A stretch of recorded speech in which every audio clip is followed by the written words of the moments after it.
Rathbush. I'm known as the Cardinal Cowboy. How many people here are Cardinal fans, right? That's usually a safe bet. See who's not raising their hand? Okay. You see that? Mark those guys down.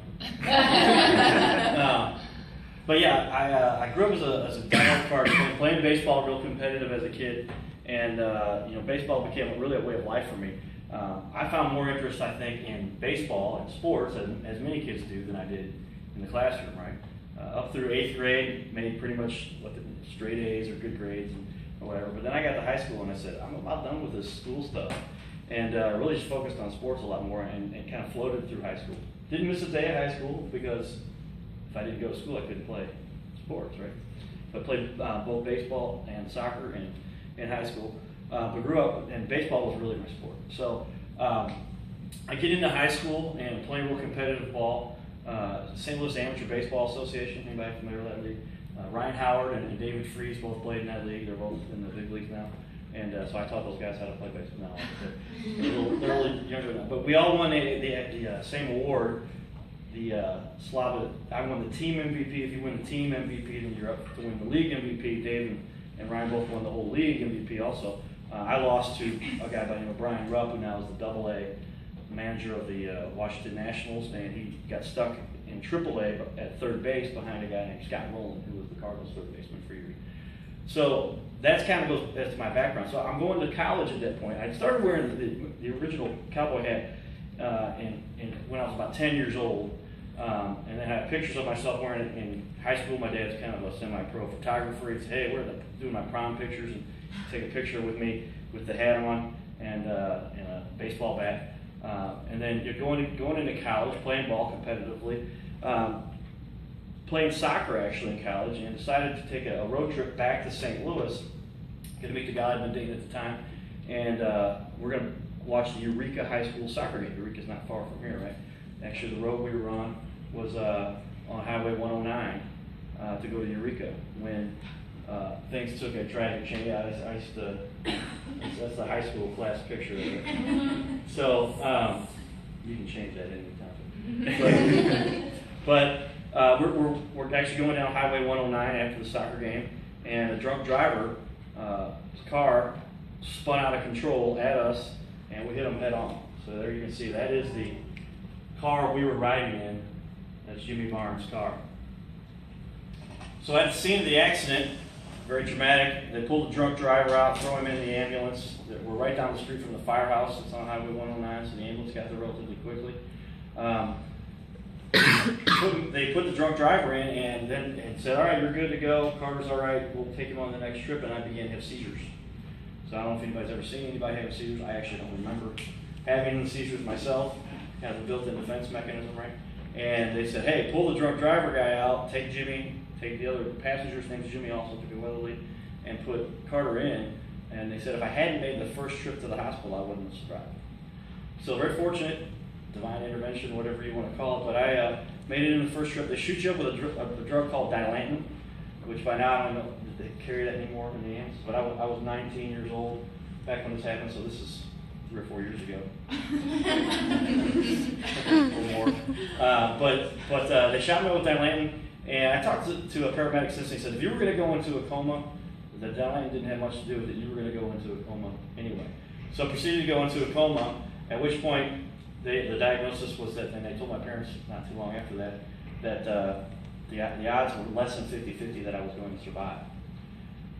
So the things aren't looking so good. I'm in a coma. I got a ventilator down my throat. I've got my arms restrained. And about 6 days in, I pull my arms out of the restraints and I yank the ventilator out of my own throat. At which point they say, "Man, we think he's going to make it." Turn for the better, I guess. But they still had told my parents, and this is something that strategically my parents didn't tell me until a few years ago. And so 15 years after the accident. But the doctors had actually told them that they were probably going to have to take care of me for the rest of my life. So if you look at my forehead here, it's a pretty good gash. It goes all the way over to the side of my head. So there was some pretty good head trauma.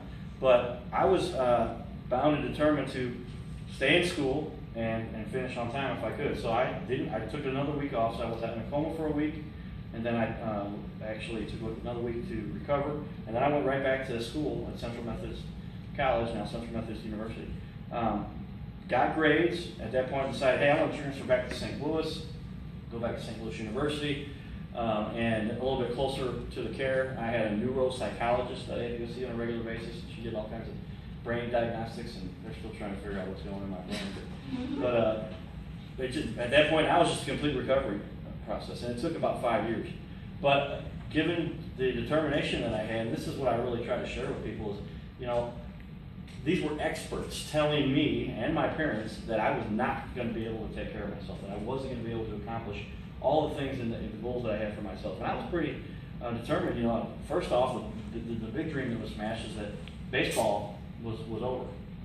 So, you know, they don't draft somebody when they're 25 years old. You know, you're 5 years out by that point. But I decided to go ahead and try my skills as a field goal kicker. So continued through college, graduated on time, started grad school, and then I got a job at a small brewery based out of St. Louis called Anheuser-Busch. And I actually for about 10 years managed the email systems for AB. And this is after I was supposed to be dead, right?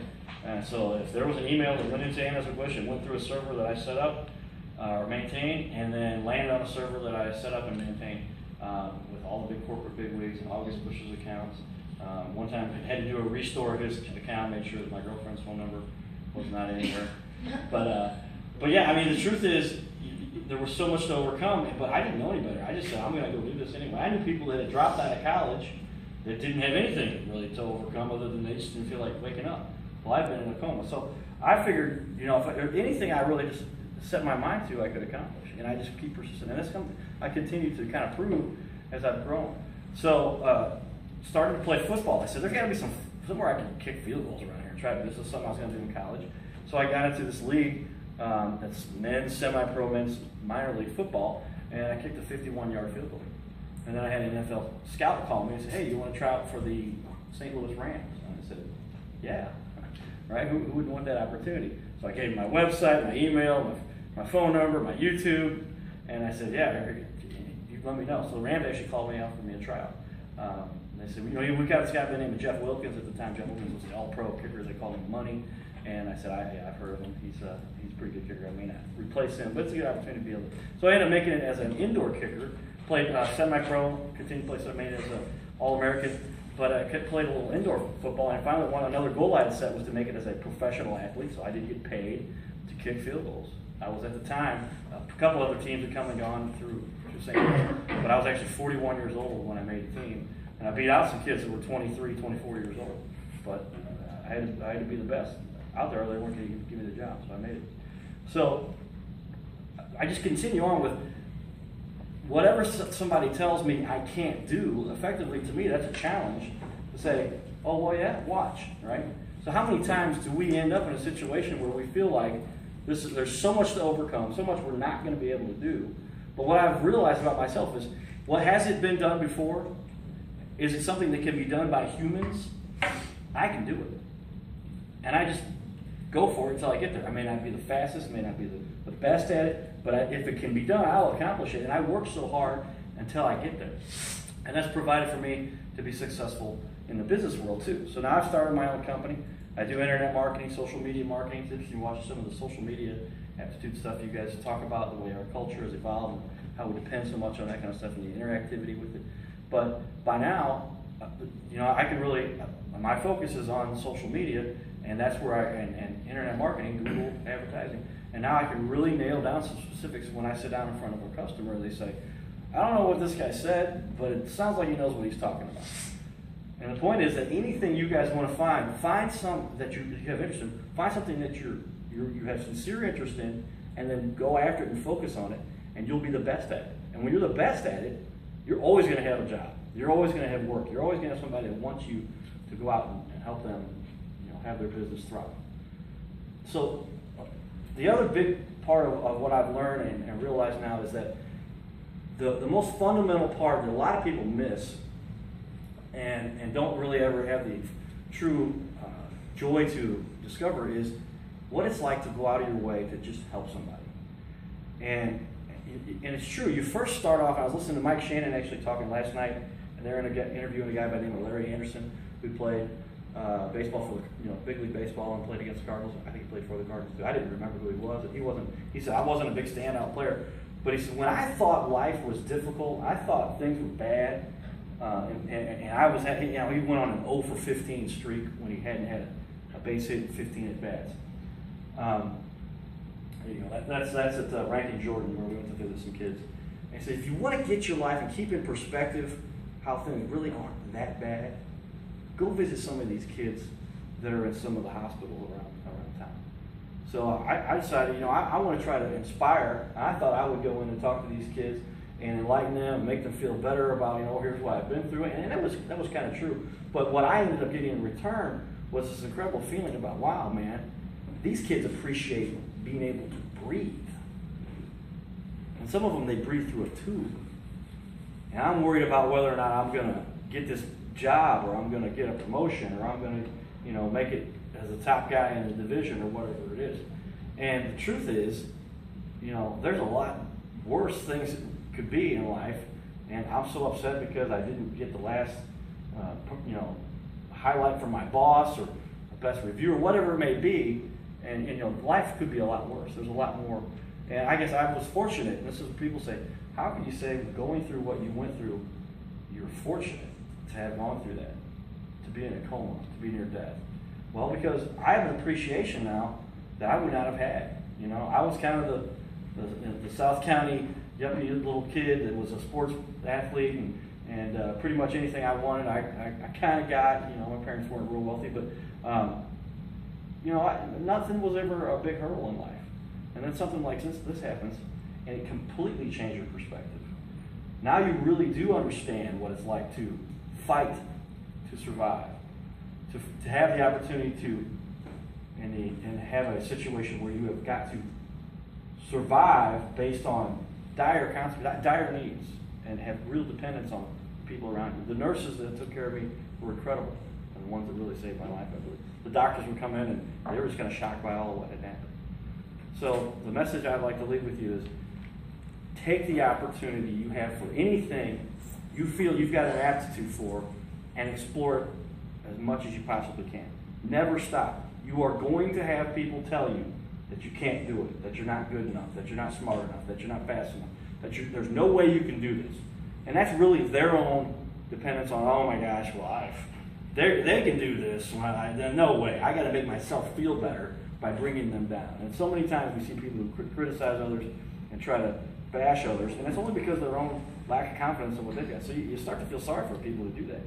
But you can accomplish anything unless you've got some other disability that, there are people out there that do. And they still strive to be as best they can, and they just enjoy being alive and being able to function. But if you don't have anything holding you back, there's no reason you shouldn't accomplish anything you set your mind to. There's so many times you're going to have something that doesn't go your way. And all that is doing is testing you to prove whether you've got what it takes to stick with it, or it's directing you towards something that you're going to do better, and you're going to learn a new direction. And you're going to say, I thought I wanted to do this, but I actually am much better at this. One example I use is, I thought I was good at graphics. Terrible at graphics. Some of the, and I could do some little nifty little things, but nothing like these professional guys do. But I was going to be a Photoshop guy. I bought a computer and a Photoshop, a scanner, all this stuff. But I wasn't that good at it. But I got a computer, ended up being a network guy, and then I became a support guy for all the computer stuff that I did, and it turned into a great career at Anheuser-Busch, and now I've got my own company. So the point is, and my message is, go after anything you think you love and enjoy, your passion, because then you'll go after it relentlessly, and never stop until you get there. The only other piece you need is give yourself the resources. Give yourself the tools. And by being in school right here, right now, you guys are taking the steps to do that. You've got to be in front of people. Is she always this good of a teacher? I didn't realize how good she was. She has the most interesting class. Yeah. Okay. Well, yeah, Tiffany did a great job, and I was kind of intrigued to see. She's very energetic and very on point. And, you need to find some of the people like that can help guide you and give you a direction. So give it up for Tiffany. Thank you for having me in here.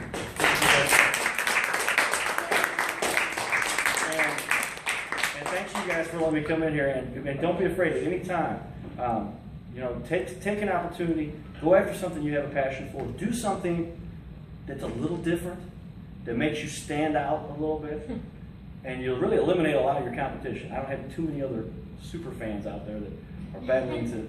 But at the same time, when I got the attention I've gotten from this, I decided I better do something positive with it. And that's where I try to spread that message and the word, and visit kids and talk to the kids at high school and stuff. So join in with me. Anybody that wants to come along, we've got a lot of work to do. There's a lot of people that need our help, and a lot of people that depend on some of the positive things we can do. So thanks you guys for listening. Any questions? You guys have any questions? Tell us about some of the exciting things you're working on now. Okay. You saw ESPN had contacted me and said, "Hey, we want to do a video on you." Do I look like a... like, wait a minute, let me... But that was a neat video, and they came to my house and shot how you get prepped. Wow. They did that for the towel guy too, and a few other St. Louis guys, a couple other guys. But towel guy and I are one of 21 super fans in the world. So after that, ESPN is doing a national contest now for the best super fans, and so they contacted me and said, "You better apply for this." So I had to put together a quick promotional video. We shot it and put it out there. So I find out if I've been selected. I think that I can't guarantee that they've selected me, but they said, our producer is wondering if you're going to submit because they want to have you as part of this video. So I was fortunate by doing what I do. I've been on KMOX a couple times. I went to the Cardinal game, and Charlie Brennan, who hosts the morning show on KMOX, which is one of the biggest shows in the country in the morning, was at the game, and I said, "Hey, Charlie, can you help me with this promo?" He says, "Yeah, man." He says, "You can't have an ESPN superfan video without the Cardinal Cowboy." So we recorded that and put it into my little promo video for those guys. But that's just one example of some of the things where I've done something that kind of stands out. I've got a good message that people appreciate, and by now I get opportunities like that come to me to do certain things. And so Major League Baseball came to my house when they had a contest, and they said, "Who's your best fans in St. Louis? We're going to put them up to a contest for Major League Baseball's fans," and I'm winning that too. But it's all because I've just decided to do something a little different. Wasn't afraid of what everybody thought. I mean, imagine how disheartening it might be to somebody that comes up and says something negative to me because, look at me, I'm wearing a jersey, a hat, and I've got these baseball pants on at the Cardinal game, right? And I've got the new socks you saw in the video where we roll these up. I mean, my buddy's like, "Yeah, those are cute. You look like you're in a rodeo." One of the clowns in the rodeo. But whatever. Is she jealous? Okay. But I've got the attention of somebody. I mean, they talk about what was the first ever profession on the face of the planet? No. Prostitution. The oldest profession. The oldest profession. No. Sales. First, marketing, right? Whatever they had to do, there was marketing that took place first to let people know what they were offering. So you got to get their attention. You've got to make sure that the message is clear, and then you can go out and do what you do. Any other questions, comments? This is just a little one, and you mentioned it in the video, but I couldn't remember what it was. What are those those rings authentic or? Yeah, these are real cubic zirconia. They're not. Authentic, like. Oh, what years were they? They're not fake. So yeah, so I'm wearing the rings. They're all from since I've been doing the Cardinal Cowboy that I was alive. So this is '82 when the Cardinal Cowboy was born, right? Mm-hmm. And so that's when they won the World Series. So people ask me, one of the radio stations called me and I said, "We hear you're telling people that you're 28 at the time." And I'm like, "Well, the Cardinal Cowboy I started doing when I was 10, and therefore I'm 38. It's been around for 28 years, right?" And they're like, "Oh, well, these girls thought." And I was like, "Oh, whatever." But yeah, I see. Do I look the way I look at it? But that's when things started. Was in 1982. Then you've got the 2006 World Series, 2013 National League Championship, the 2011 World Series, and then in 2004 they actually went to the World Series against the Red Sox. Got beat by the Red Sox a couple times. We've beaten them a couple times too, or at least one time.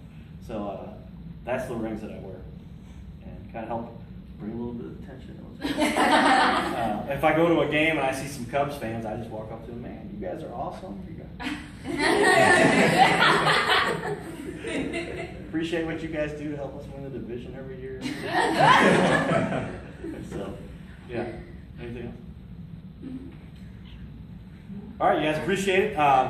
Go out and please accomplish anything you can. We'll watch the video. Well, Jamie, we've got a bit of a dilemma. We're getting the word out, but there's something we gotta do bigger and better. You know, I really believe being happy is really a choice. But how do we explain this so that everybody can be happy? Come on, Cowboy. You were already voted Major League Baseball's favorite fan. And CNN voted you 1 out of 20 super fans. I didn't make her say that. You know what, Jamie? I think you're onto something. And I've got an idea. Something my buddy Pharrell Williams helped me with. Giddy up. Giddy up.